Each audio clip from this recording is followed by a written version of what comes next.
Assalamualaikum warahmatullahi wabarakatuh.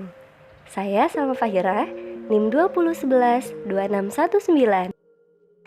Kali ini saya akan menjelaskan mengenai realisme dan kritisisme, sebuah aliran filsafat modern. Kalian pernah dengar nggak sih apa itu realisme dan kritisisme? Jadi, realisme dan kritisisme adalah sebuah aliran dalam filsafat modern. Sebagaimana yang kita tahu, filsafat adalah hasil pemikiran ahli-ahli filsafat atau filosof-filosof sepanjang zaman di seluruh dunia. Secara umum, filsafat dapat diartikan sebagai aktivitas berpikir secara mendalam tentang hal-hal yang berkaitan dengan kehidupan. Banyak ahli yang tertarik untuk mempelajari dan mengemukakan pendapatnya mengenai filsafat ini. Sebagai hasil dari pemikiran para filosof filsafat tersebut, melahirkan berbagai macam pandangan dan aliran yang berbeda-beda. Ada beberapa aliran filsafat, diantaranya realisme dan kritisisme ini. Nah, aliran-aliran filsafat ini memiliki latar belakang muncul dan pelopor yang berbeda-beda. Pertama ada realisme.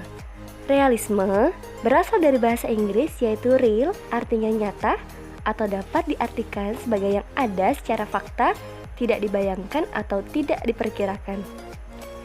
Fakta menurut bahasa Indonesia yaitu hal yang merupakan kenyataan sesuatu yang benar-benar ada atau terjadi.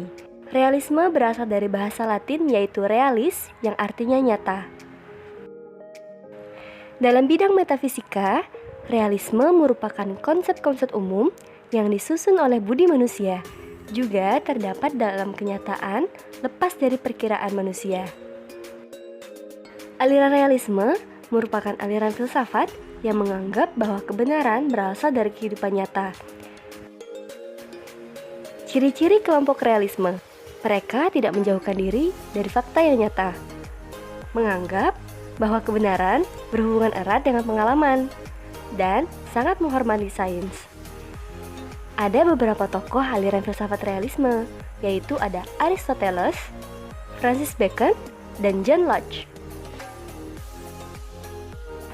Nah, menurut Aristoteles, alam ide bukan sekadar bayangan seperti yang diajarkan oleh Plato. Ia mengakui bahwa hakikat segala sesuatu itu tidak terletak pada keadaan bendanya, melainkan pada pengertian keberadaannya, yakni pada ide. Akan tetapi, itu tidak terlepas sama sekali dari keadaan yang nyata. Jadi, maksud dari kata perkataan Aristoteles di sini adalah ide mengenai benda atau sesuatu hal itu tidak sekadar bayangan, melainkan juga tentang bagaimana keberadaannya, di mana keberadaannya itu dapat kita lihat dalam kehidupan nyata. Lalu, menurut Francis Bacon, yaitu ilmu yang benar adalah yang telah terakumulasi antara pikiran dan kenyataan, kemudian diperkuat oleh sentuhan indrawi. Menurut John Locke, seluruh pengetahuan kita berasal dari pengalaman, dan apa yang kita ketahui melalui pengalaman itu bukanlah objek atau benda yang mau kita ketahui sendiri, melainkan hanya kesan-kesannya pada panca indera kita. Bentuk-bentuk realisme. Realisme religius. Realisme religius menyetujui bahwa kita dapat memahami banyak hukum moral dengan menggunakan akal, namun secara tegas beranggapan bahwa hukum-hukum moral tersebut diciptakan oleh Tuhan. Realisme religius beranggapan bahwa manusia diciptakan memiliki kemampuan untuk melampaui alam natural yang pada akhirnya dapat mencapai nilai supernatural. Realisme natural ilmiah. Realisme natural ilmiah mengatakan bahwa manusia adalah organisme biologis dengan sistem saraf yang kompleks dan inheren pembawaan sosial atau social disposition. Apa yang dinamakan berpikir merupakan fungsi yang sangat kompleks dari organisme yang berhubungan dengan lingkungannya. Neorealisme dan realisme kritis. Realisme kritis didasarkan atas pemikiran dari Immanuel Kant. Menurut Kant, semua pengetahuan mulai dari pengalaman, namun tidak berarti semuanya dari pengalaman. Objek luar dikenal melalui indera, namun pikiran atau rasio dan pengertian yang diperoleh dari pengalaman tersebut. Kritisisme. Kritisisme berasal dari kata kritika yang merupakan kata kerja dari krinein yang artinya memeriksa dengan teliti, menguji, dan membedakan. Adapun pengertian lengkap mengenai kritisisme adalah suatu pengetahuan yang memeriksa dengan teliti apakah suatu pengetahuan yang didapat sesuai dengan realita kehidupan atau tidak. Selain itu, kritisisme juga dapat diartikan sebagai pembelajaran yang menyelidiki batasan-batasan kemampuan rasio sebagai sumber pengetahuan manusia. Keseluruhan pengertian tersebut adalah hasil dari buah pemikiran seorang filsuf terkenal yang bernama Immanuel Kant. Filsafat Kant disebut sebagai filsafat kritis karena pemikirannya mengkritik pandangan empirisme dan rasionalisme sebagai dua pandangan yang bertentangan dalam filsafat, terutama sejak Renaissance dan pencerahan. Pada periode kritis, Kant menerima sebagai titik tolak bahwa ada pengertian tertentu yang objektif.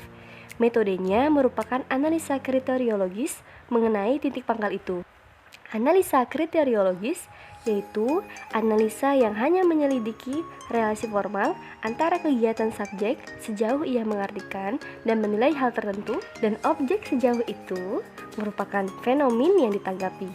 Jadi, objek dan kegiatan subjek hanya diambil dalam kebersamaan dan relasinya.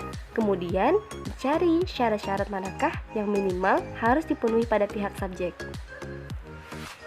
Ciri kritisisme menganggap bahwa objek pengenalan itu berpusat pada objek dan bukan pada subjek. Menegaskan bahwa kemampuan rasio manusia untuk mengetahui realitas atau hakikat sesuatu.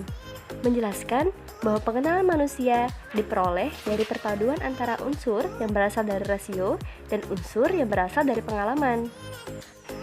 Demikian penjelasan yang dapat saya sampaikan mengenai realisme dan kritisisme sebuah aliran filsafat modern. Semoga bermanfaat bagi kita semua. Jangan lupa selalu jaga kesehatan dan patuhi protokol kesehatan dengan menjaga jarak, memakai masker, dan mencuci tangan. Assalamualaikum warahmatullahi wabarakatuh.